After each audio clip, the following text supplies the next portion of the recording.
नमस्कार, आप देख रहे हैं जोहार झारखंड और आपके साथ मैं हूं ऋचा शर्मा। बुलेटिन की शुरुआत बड़ी खबर के साथ करेंगे। बड़ी खबर रांची से सामने आ रही है, जहां पर रांची के धुरवा इलाके में 2 युवतियों के साथ गैंगरेप हुआ है। 6 आरोपियों ने इस पूरे वारदात को अंजाम दिया है। पुलिस ने 5 आरोपियों को गिरफ्तार कर लिया है। तुदुदाना में अपनी ननद से मिलने गई थी ये दोनों युवतियां। पीड़ित का मेडिकल टेस्ट कराया जा रहा है। तो बड़ी खबर आपको रांची से दिखा रहे हैं, जहां पर गैंगरेप की घटना को अंजाम दिया गया है। 2 बहनों के साथ गैंगरेप की घटना को अंजाम दिया गया है। तुपुदाना में अपनी ननद से मिलने गई थी ये दोनों युवतियां, जिनके साथ यहां पर गैंगरेप की घटना को अंजाम दिया गया और पूरे मामले पर 5 आरोपियों को पुलिस ने गिरफ्तार भी कर लिया है।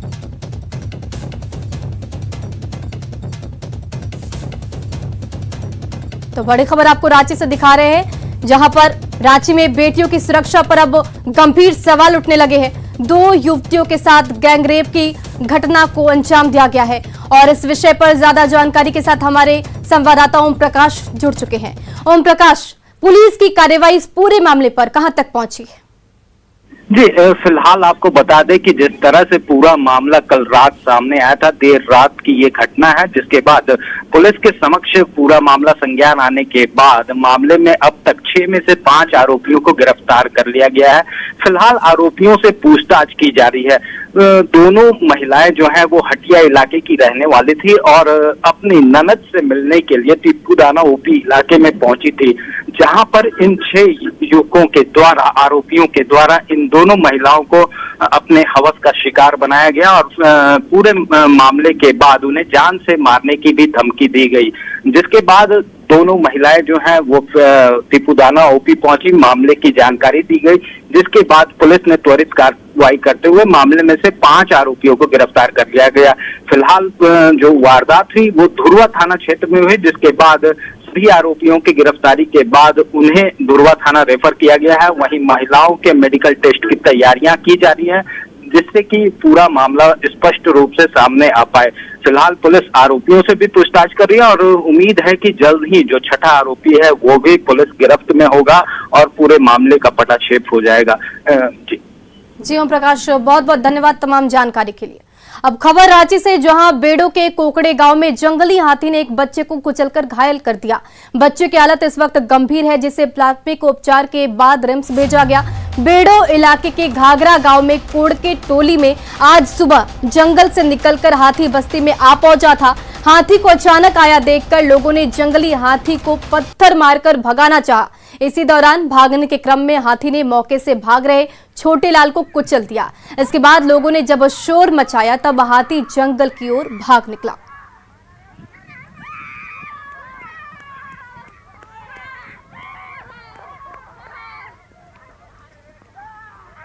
तो देखिए, लगातार हाथियों का उत्पात इस वक्त देखने को मिल रहा है और ये खबर कि एक हाथी ने बच्चे को कुचल दिया है।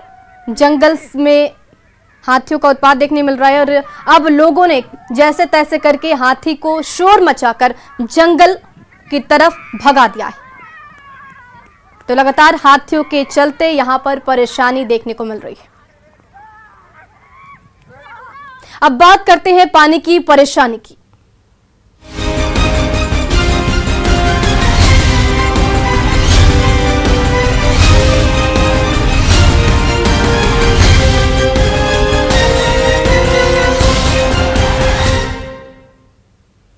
पाकुड़ में 5 दिनों से ठप पेयजल आपूर्ति से नाराज लोगों ने घंटों सड़क जाम कर रखा। दरअसल शहरी इलाके में वाटर सप्लाई बाधित है और इसके दूर करने में नगर परिषद फेल साबित हो रहा है। इससे लोगों का गुस्सा भड़कता ही जा रहा है। नाराज लोगों ने पाकुड़ रेलवे फाटक के पास पाकुड़ धुलियान रोड को जाम कर दिया। इससे करीब 5 घंटे तक यातायात बाधित रही। लोगों की माने तो 40 करोड़ का भुगतान PHCD को किया गया, लेकिन इसके बाद भी पाकुड़ की जनता को सही तरीके से पानी नहीं मिल पाता।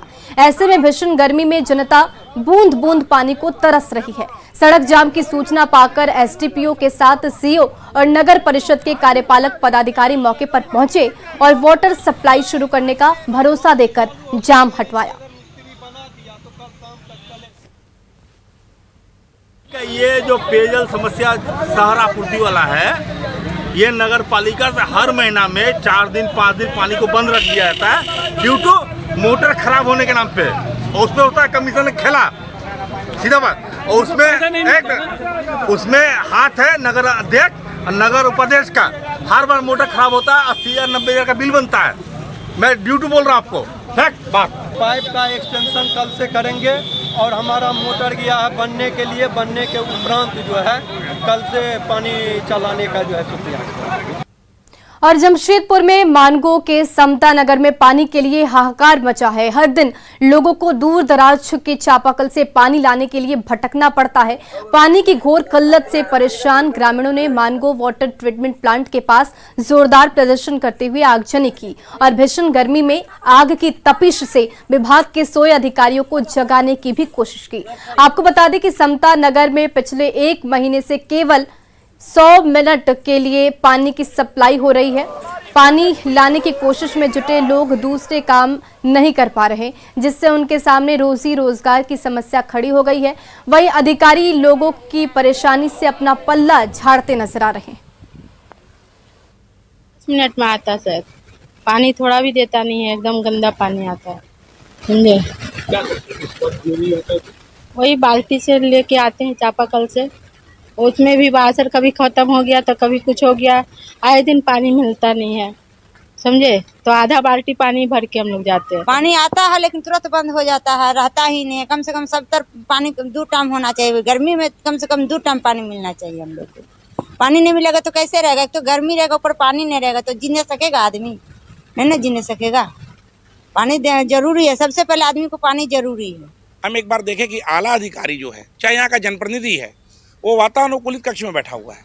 गर्मी का उन्हें आभास नहीं है कि गर्मी में कैसी मेरी बहनें, कैसे मेरी माताएं, कैसे नौजवान साथी पानी डोरने का आभास नहीं है। हम आज इन लोगों को लेके, अपने युवा साथियों को लेके आज हम ट्रीटमेंट प्लांट में गए थे। कोई हमारी सुन नहीं रहा था।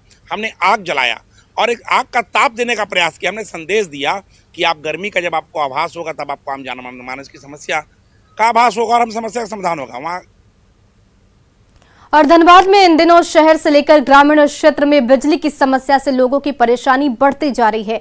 रमजान के महीने में भी बिजली और पानी की किल्लत से परेशान मोहल्लेडीह और निछीतपुर टाउनशिप के लोगों ने कोलियरी का चक्का जाम कर दिया। इससे कोयले के प्रोडक्शन और ट्रांसपोर्टिंग पर भी असर पड़ा है। लोगों में बीसीसीएल प्रबंधन के खिलाफ आक्रोश भी दिख रहा है। लोगों का आरोप है कि 1988 में जमीन अधिग्रहण के बाद भी अब तक बिजली, पानी, सड़क, स्वास्थ्य जैसे मूलभूत सुविधा नहीं मिल पा रही है। लोगों ने मांगे पूरी नहीं होने तक कंपनी का काम बाधित करने का ऐलान किया है। झारखंड राज्य का जो सरकार बना है, इसी उद्देश्य से हम लोग युवा मुख्यमंत्री बनाए थे। जहां बीसीसीएल जमीन अधिग्रहण किया है और नौकरी नहीं दिया है, बिजली पे नहीं दिया है, पानी नहीं दिया है, स्वास्थ्य केंद्र नहीं दिया है, उसका हुड़का जाम करेंगे। अब ग्रामीण जाग बिना नौकरी लिए हुए, अब बिना बिजली का समस्या दूर किए हुए यहाँ एक छटाक हम लोग प्रोडक्शन नहीं होने देंगे। या तो हम लोग को जेल दे या तो बिजली, पानी या नौकरी दे।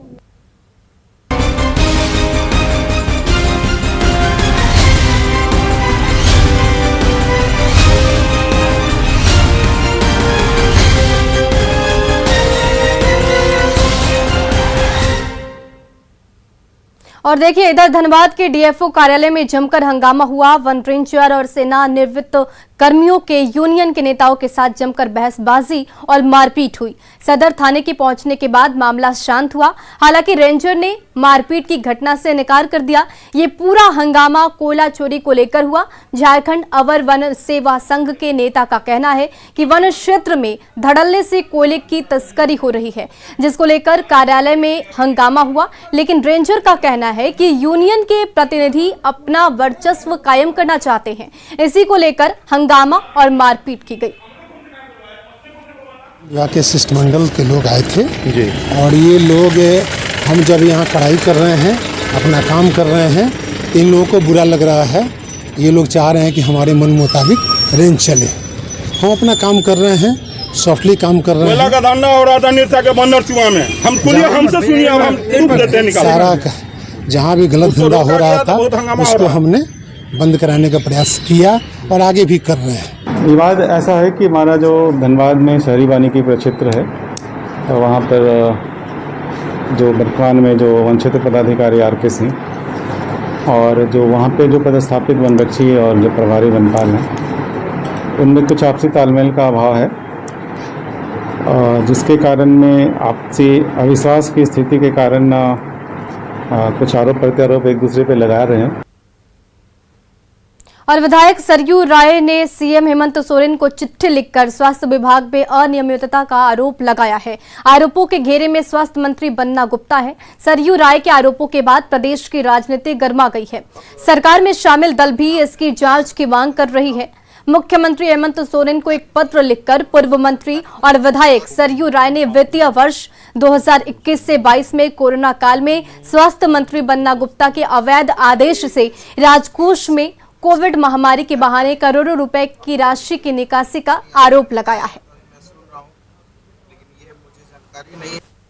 मंत्री ने अपने जबरदस्ती अपने दस्तखत से और नोटिफिकेशन निकलवाया है, फाइल पर दस्तखत किया है, तो ये बताता है कि ये मंत्री अपनी सरकार के निर्णय को, अपने विभाग के निर्णय को ही धत्ता बताते हैं। इनको कोई परवाह नहीं है। मैंने मुख्यमंत्री जी से यही कहा है कि भाई आपके मंत्री हैं, ये कैबिनेट के निर्णय के खिलाफ कैसे काम करेंगे? आप फाइल मंगा लीजिए और फाइल मंगा के देख लीजिए, इनके ऊपर कार्रवाई करिए। अब देखिए ये सब तो मुझे इस विषय की कोई बहुत जानकारी नहीं है। अब ये पता नहीं, आपने बताया है तो मैं सुन रहा हूँ, लेकिन ये मुझे जानकारी नहीं है। आपके कोषांग के सब लोग हैं। अब यदि नहीं होंगे तो विभाग को जांच करनी चाहिए। विभाग को जांच करके वैसे यदि लोग हैं तो उनको विभाग जांच कर ले, जांच करके उसको हटा दे। इसमें क्या कोई बड़ी बात है? और इसमें कोई यदि मैंने नियमातीत यदि कोई काम हुआ हो तो निश्चित तौर पे जो राशि है उस राशि की वसूली भी होनी चाहिए। और यदि कोई प्रशासनिक चूक हुई है या प्रशासनिक कोई गलत आंकड़े प्रस्तुत किए गए, उस पर भी जिम्मेवारी तय होनी चाहिए। सरयू राय जी ने आरोप लगाया है तो उसकी जांच होनी चाहिए। आरोप की सत्यता कितनी है ये जांच के बाद सामने आएगा। दूध का दूध और पानी का पानी होना चाहिए। झारखंड में कांग्रेस राज्य भर में संवाद कार्यक्रम चलाने जा रही है। इसके तहत कांग्रेस 18 अप्रैल को राज्य के सभी जिलों में संवाद कार्यक्रम के तहत सम्मेलन करेगी और 24 अप्रैल को सभी प्रखंड में संवाद सम्मेलन किया जाएगा। इस सम्मेलन का उद्देश्य राज्य सरकार की योजनाओं की जानकारी ग्रास रूट के कार्यकर्ताओं और नेताओं को देना है। संवाद कार्यक्रम में प्रदेश अध्यक्ष राजेश ठाकुर सहित पार्टी के विधायक और सांसद शामिल होंगे। इसी क्रम में 18 तारीख को पूरे जिला में संवाद कार्यक्रम का आयोजन होना सुनिश्चित हुआ है और 24 तारीख को प्रखंड स्तर पे संवाद कार्यक्रम का आयोजन होना सुनिश्चित हुआ है, ताकि एक दूसरे से जो एक भावना है, जो संगठन को बनाने के लिए और अधिक मजबूत करने के लिए जो रणनीति तैयार हो सकती है, उस संवाद में ये इस पर चर्चा होगी। सिमडेगा में त्रिस्तरीय पंचायत चुनाव को लेकर पुलिस अलर्ट है। कोडेग में छत्तीसगढ़ की तरफ से 2 और उड़ीसा की तरफ से 1 चेक पोस्ट है। कोडेग में पहले चरण में ही मतदान होना है। ऐसे में कोडेग पुलिस खास सतर्कता बरत रही है और लगातार चेकिंग अभियान चला रही है। इस दौरान गाड़ियों की सघन जांच भी की जा रही है। वहीं सीमा से सटे ग्रामीण और जंगली इलाकों में भी सर्च ऑपरेशन चलाया जा रहा है ताकि कोडेग में पहले चरण में शांतिपूर्ण और निष्पक्ष तरीके से चुनाव संपन्न कराया जा सके। चूँकि फर्स्ट फेज पे ही हमारे यहाँ चुनाव है तो हम लोग इनके विरुद्ध अवैध शराब छापामारी और बॉर्डरिंग एरिया से जो सीमावर्ती हमारे यहाँ पे 2 स्टेट हैं, छत्तीसगढ़ और उड़ीसा, कोई ऐसा कोई असामाजिक हमारे यहाँ पे ना प्रवेश करे, हम लोग लगातार वाहन चेकिंग भी लगा रहे हैं और हम लोग हर संभव कोशिश कर रहे हैं कि यहाँ शांतिपूर्ण मतदान हो। देवघर में त्रिकुट रोपवे हादसे ने सभी को झकझोर कर रख दिया। हादसे के बाद चलाए गए रेस्क्यू ऑपरेशन में ट्रॉली में फंसे 57 लोगों का सफल रेस्क्यू कर लिया गया, जबकि 3 लोगों की जान नहीं बचाई जा सकी। आखिर रोपवे में यह घटना कैसे घटी, इस बारे में रोपवे के टेक्निकल कर्मचारी से बात की देवघर संवाददाता मनीष कुमार ने।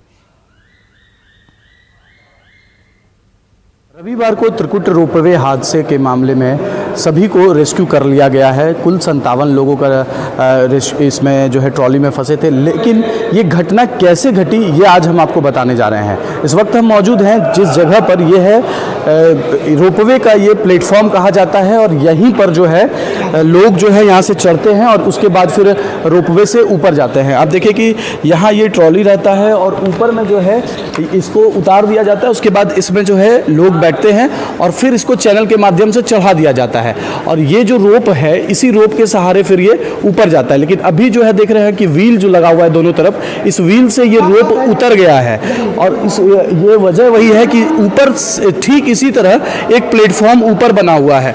हम यहाँ जो कर्मचारी टेक्निकल कर्मचारी है उनसे बात करेंगे और जानने की भी कोशिश करेंगे कि आखिर ये घटना कैसे घटी है। तो ये सुभाष मंडल जी हैं और टेक्निकल यहाँ पर देखते हैं, इनसे हम जानते हैं कि क्या टूटा था और कैसे ये घटना घटी थी। पूरा शाफ्ट टूट गया, 4, 10 या 20 के अंदर ही शाफ्ट टूटा था। शाफ्ट टूटने के बाद रोप आगे बढ़ गया, एक बेग अचानक से आगे बढ़ा जो कि केबिन झटका से इस तरह करने लगा। उसी में पत्थर में टकराया कुछ केबिन, जिसमें कि एक महिला का इसी जगह मौत हो गई। तो इसका क्या कारण है, क्यों ऐसा हुआ है? कारण तो नहीं बता सकते क्यों टूटा, वो तो टूटने का योग नहीं था, लेकिन कैसे टूट गया ये तो हम भी नहीं बता सकते। तो देखिए ये टेक्निकल आदमी ये बता रहे थे और दूसरी तरफ देखिए ये हम आपको एक बार फिर से दिखाने की कोशिश करते हैं कि ये व्हील है और क्योंकि जब रोप जो डिस्ट्रैक्ट हुआ था उसके बाद नीचे प्लेटफॉर्म में भी वही स्थिति हुई थी कि आप देख सकते हैं कि ये जो रोप है इस रोप में जो है आगे वो व्हील में लगा रहता है, ये मोटा वाला जो रोप है, लेकिन ये ऊपर वो घटना घटने के बाद नीचे भी। और जिस चीज़ की ये बात कर रहे हैं कि जो सॉफ्ट टूटा था वो सॉफ्ट इस जगह पर होता है। ये मेन व्हील है रोपवे का, ये मेन व्हील है। इस व्हील के अंदर गियर होता है, इस गियर के ऊपर जो है वहाँ एक सॉफ्ट लगा रहता है, एक लोहे का जो है मोटा सा एक जो है चीज़ रहता है, उसी को सॉफ्ट कहते हैं और वही चीज़ जो है टूट गया जिसकी वजह से ये पूरी घटना घटी थी। मनीष दुबे, न्यूज़ 18, देवघर।